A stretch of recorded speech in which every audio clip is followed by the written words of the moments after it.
Hi, and welcome to another installment of the Words Ireland lecture series, delivered by writers for writers on writing. There are 6 lectures in the series, a new one made available each Tuesday between the 27th of October and the 1st of December 2020. You can view each lecture at wordsireland.ie or on Words Ireland's YouTube channel. This particular lecture is delivered in partnership with Fallow Media. I'm Roisin Kiberd, coming to you from Berlin, which will be in lockdown by the time you see this video. And I'm going to talk on writing and the internet. Over the last 5 years, perhaps longer, I found myself sending alien emoji to people in messages on a regular basis. Family, friends, work acquaintances, they all get alien emoji from me. Before the alien, it was the trout, perhaps the least attractive emoji ever conceived of by Unicode, the cabal of emoji overlords which convenes once a year to decide on the tiny cartoon symbols the world uses to communicate when words fail them. Words fail me sometimes, and emoji step in to fill the void. Sometimes I don't want to commit to a fixed meaning. Sometimes I just want to mess with people. I use emoji without thinking, but when I do think about them, I realize that in using them, I'm part of a system, yet another data subject under surveillance capitalism, trying to express myself while simultaneously trying to hide from the eyes of Mark Zuckerberg and Google and Prism. Online behavior is like that, conflicted, compulsive, self-sabotaging. The best writing about the internet reflects this mood. It embraces contradictions. The internet is a written culture, one which encourages self-expression and self-fashioning in words. But it's also fraught with a volatile morality. It's a place where we're all complicit in the problem, but looking for someone else to blame. It's a performance, a collaborative fiction, where you're never truly alone. All this, I believe, makes for great inspiration for writing, which is why, I have a book, The Disconnect, about life with the internet coming out next year. In it, I wanted to do something I've seen happening gradually, a little under the radar in tech-related writing in recent years. It's not writing about tech. It begins with it as a subject and then it branches out. This can lead on to moving human stories or a broader critique of a culture and the forces that shape an individual person. It can derive inspiration in the breakneck speed of the scrolling timeline, the abrupt tone and the flattened humor we encounter on social media, or the way a computer virus rapidly makes its way across the world. I started writing about the internet 6 years ago, and I haven't got bored of it yet. In fiction, in non-fiction, and in journalism and essays, this intersection of technology with humanity is what fascinates me. I thought I'd talk through a few texts that I feel achieve this, writing on the internet that goes beyond the internet. And in the process, explain why this subject deserves literary engagement beyond claims that the internet is killing the novel. To which I'd respond, it's possible, but not probable. And even if it does, there'll be great internet novels produced in the process. These texts had an influence on my book and on my life in general. Some are referenced in The Disconnect and some are not, but they were very much on my mind as I was writing it. I'd also like to make the case that you should write about the internet and technology in general, most of all because it plays a significant role in your life. This seems more valid a point than ever in this grim year, a year in which governments have essentially told us to stay home and live online and replace all social interaction with screens. Remember that before it was reality, much of the technology we use today was imagined in writing. Now we need writing to make sense of that same technology's place in our lives. Despite being highly technical and sometimes forbidding, keep in mind I have no training with tech beyond growing up on the internet. Writers have a valid and historically precedented role to play in how technology develops. You deserve your place here. Your imagination might just dig us out of the dystopian mess we're in. In 2008, long ago in internet years, an article was published in The Atlantic by Nicholas Carr titled, "Is Google Making Us Stupid?" It prompted a great deal of debate, and it went on to become a book, The Shallows, published in 2010 and reissued this year. Carr explores the ways our use of the internet is damaging our attention spans, particularly our ability to engage in deep reading and the contemplation it inspires. Scientists continue to debate whether the internet is actually ruining our brains. I don't want to come down completely on one side, but I will say that the internet has damaged my life at times in the past, and that it took a long time to feel I had any control over my use of it. I tend to view the internet brain as an evolution rather than an impairment. That's not to say it is inherently a positive thing, just that it's been there for the majority of my life, and we have to live with it now. For that reason alone, I think it's worth writing about the internet. If fast and slow thinking are real, then we owe it to ourselves to claim back this slower form of writing, the opposite of instant messaging or typing out a tweet or allowing Google's algorithms to predict the end of an email for you. There's also the case to be made that, for better or worse, the internet is a predominantly written culture. Experts talk a lot about shortened attention spans and fractured, skimmed forms of reading, which the internet leads us to engage in. It's still reading, though. If readers have evolved, I believe writing is powerful and versatile enough to evolve too, to meet the challenge. The hardest thing about writing about the internet, I suspect, is that the scroll is infinite. If you're prone to over-researching or procrastinating, then it's going to be hard to know when to stop. At certain points, I tend to just turn off the Wi-Fi or switch over to a pen and paper just to limit my own access to information. The internet has absolutely destabilized truth, and if you, like many writers, are self-doubting, then there's a point where you just have to step back and decide that you've researched enough. There's a lot that I don't like about the internet, but I also view it as a challenge for writers to meet and an inspiration. I know from experience that it can be pretty difficult and alienating to live online. I know also that this is an excellent vantage point to write from. How to write about the internet. Each year reveals new approaches and new possibilities. There's no set way to go about it. What I can maybe offer some guidance on is how not to write about the internet. Don't moralize, I think. Accept that it's part of our lives and it doesn't have any single character or style or morality in itself. Prioritize the human. Do not make the mistake of fetishizing technology or believing that it is somehow neutral. Don't be afraid of complexity or of contradicting yourself. One of the places I find inspiration online is in the language we use there day to day. It's asynchronous communication, disembodied, carrying a certain free-floating quality where meaning is implied but rarely certain. Those grey areas are where humour thrives. They're what gave rise to what was once called the weird internet, a style of humour which is now diffused into everyday online life to the point where it's hardly weird anymore. The ambivalent internet, mischief, oddity, and antagonism online is an academic study of internet culture, humour, and the collapse of meaning it creates. It was written by Whitney Phillips and Ryan Milner and published in 2017. It emphasizes the role of online folklore and the idea of the internet as a written culture, an enormous collaborative fiction where stories are told and evolve as they're repeated and passed along. I think the internet, in particular social media, blog culture, and forum culture before that, deserve to be studied and critiqued in this way, not as something alien to human nature, but as a permutation of something familiar, a storytelling culture from the past. This is borne out in memes, in creepypasta, in hybrid meme creepypastas like the Slender Man, and in text-based games, among the oldest video games to exist, which are still being made today and which range from relatively simple twine games to ambitious high-production style narrative games, which approach novels in scope. Text games take the fractured, frenetic style of reading that hyperlinks create and turn it to their advantage. You're left in suspense, clicking from one plot twist to the next. Let's briefly go back to alien emoji. An academic paper titled The Conservatism of Emoji was published in 2015, which I still think about frequently today. It explores the grim corporate origins of the smiley face and of emoji themselves, which are selected by Unicode, a consortium that world governments and corporations take a vote in.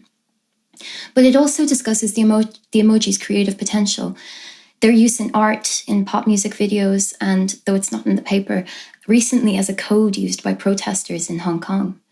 It highlights their ability to patch over gaps in communication, to break silences and perform a strange kind of online emotional labor. Emoji get us out of difficult conversations. They're evasive, but also emotive, and the easiest way to express something potentially ineffable under the eye of surveillance capitalism. This lends emoji a certain tragic quality. The authors, Luke Stark and Kate Crawford, link them to Lauren Berlant's idea of cruel optimism. It might seem odd to talk about emoji in a video that's meant to be about words, but I think this paper and this line of inquiry also gives us an insight into words and communication online. When I write about technology, it comes from a very similar perspective. I know it's not a good thing to live under surveillance and to have my moods altered and my thoughts manipulated by its influence. But as a writer, I take all this as a challenge. How is internet culture changing how we speak and think and write? What does it mean to write in these oddly contradictory times of estrangement and proximity with other people, self-expression and almost paralyzing levels of self-awareness?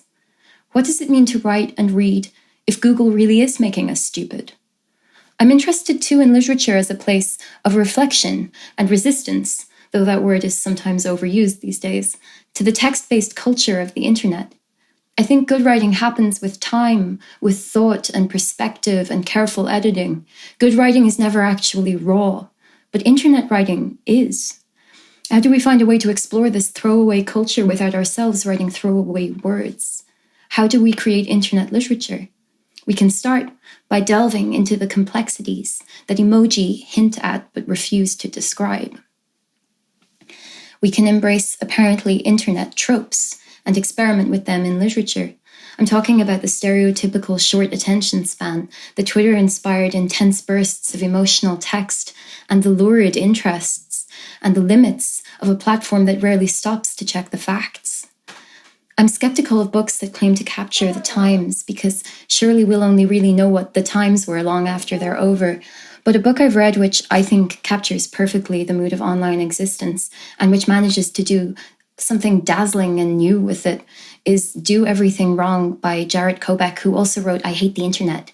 As background, this book was published in 2018, the same year its subject, the SoundCloud rapper XXXTentacion, was shot dead at the age of 20.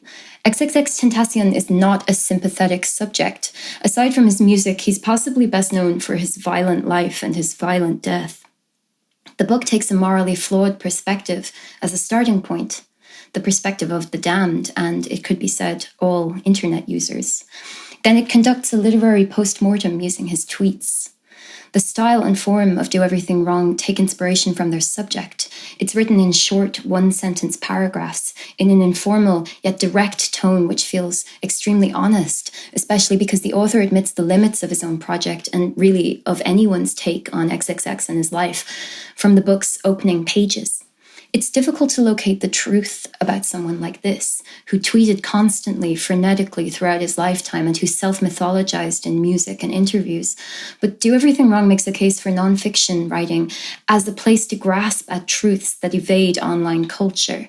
It directly comments on how bad a lot of online journalism in particular can be, and criticizes the false displays of virtue people engage in on social media. It's also as much a commentary on the confounding, illusory proximity and distance we cultivate with other people, whether they're famous or not, when we follow their lives online. There are so many lessons to take from this book.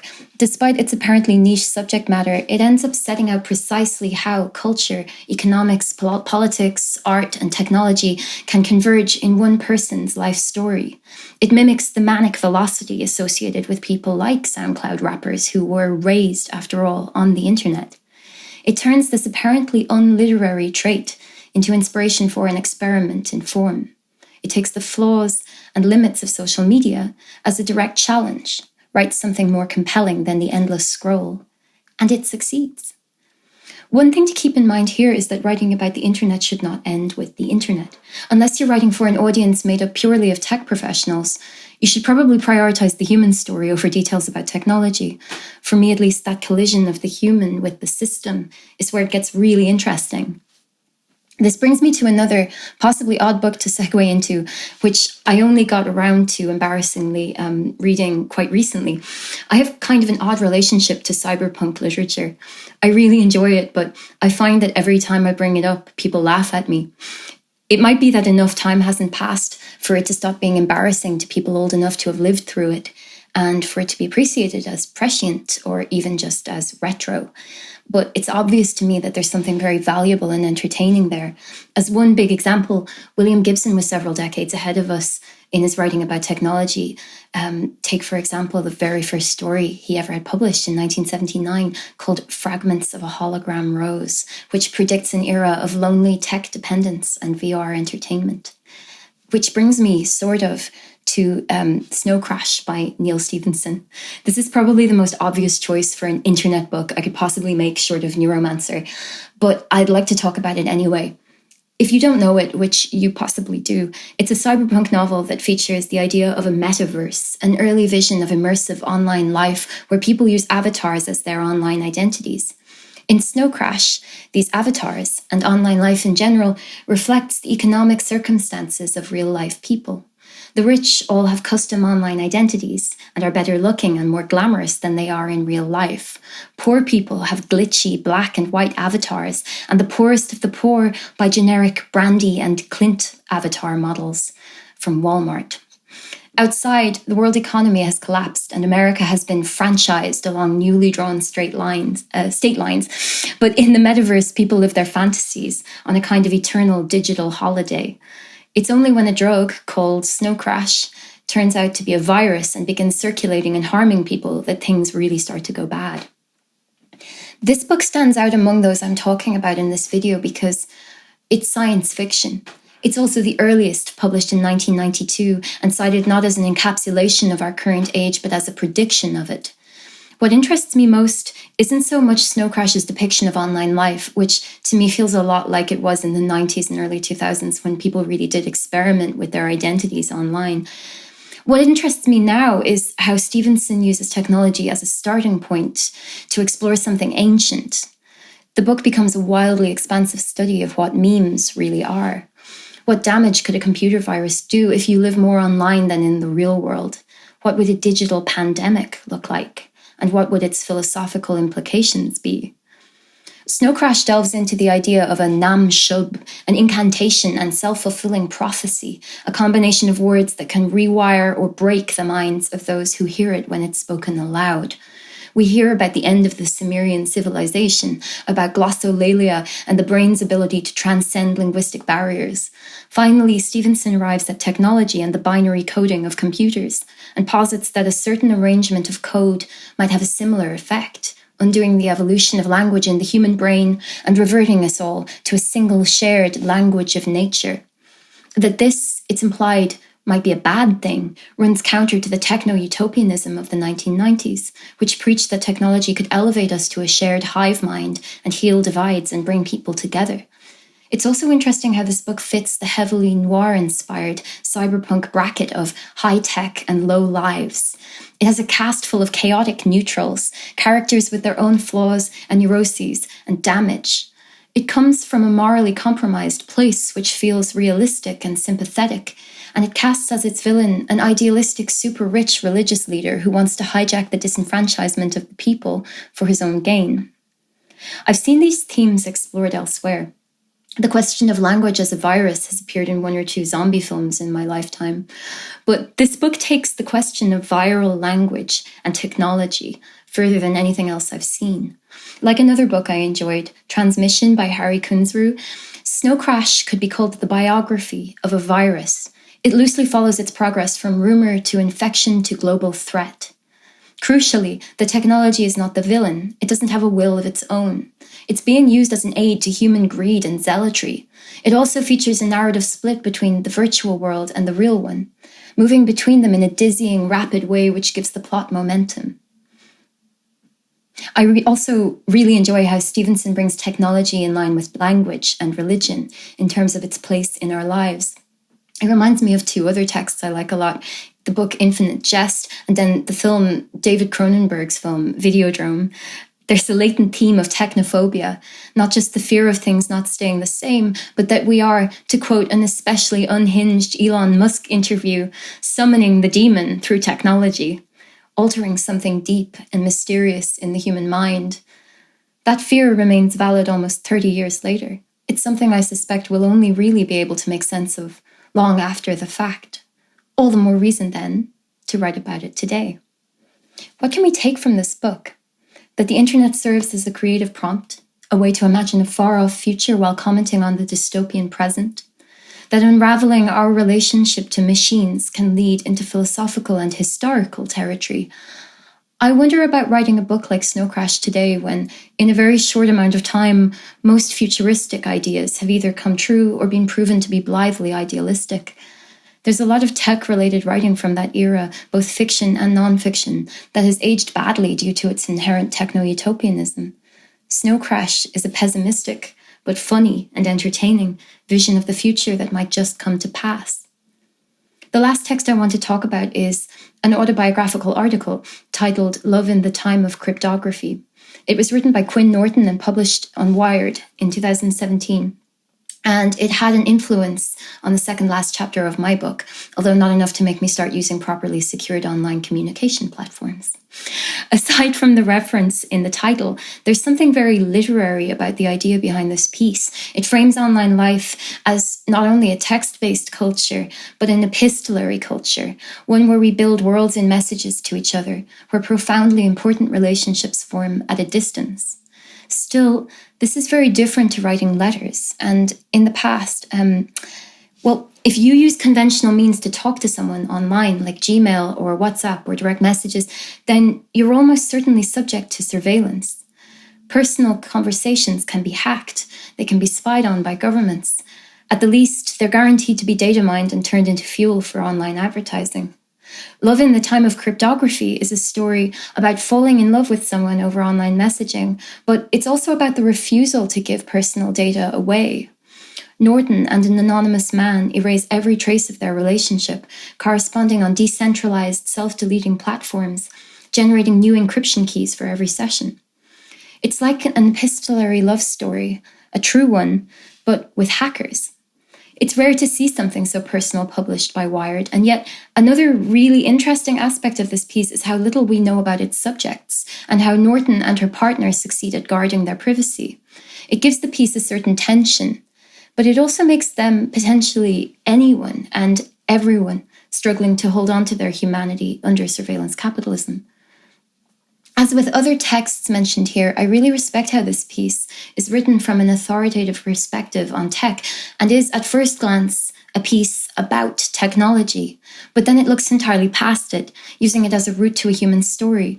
It takes place at the meeting point of the personal and political, the confluence of influences in a single person and her relationship with another person, but also with the world. What can we take from this piece? That again, writing about technology never means writing only about technology, not if you're trying to create something honest and human and compelling. It also proves that limits and challenges can provide the circumstances for great creativity.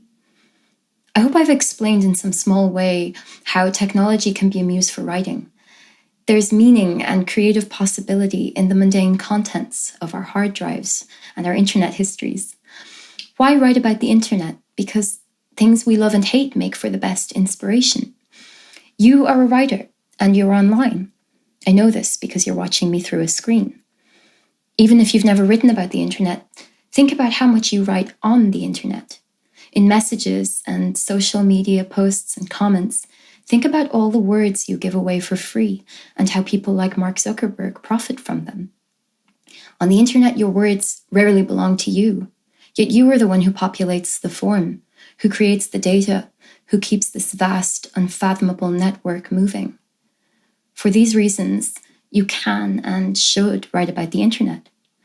Writing on the internet is rarely purely about the internet, not if it's good, but it starts in a place that acknowledges technology as a crucial part of life. I hope this talk opened up some possibilities for you, or at the least let you know about some interesting things to read or click on or watch. I'll end by saying, like, follow, and subscribe. Not really, but thank you for listening. Goodbye.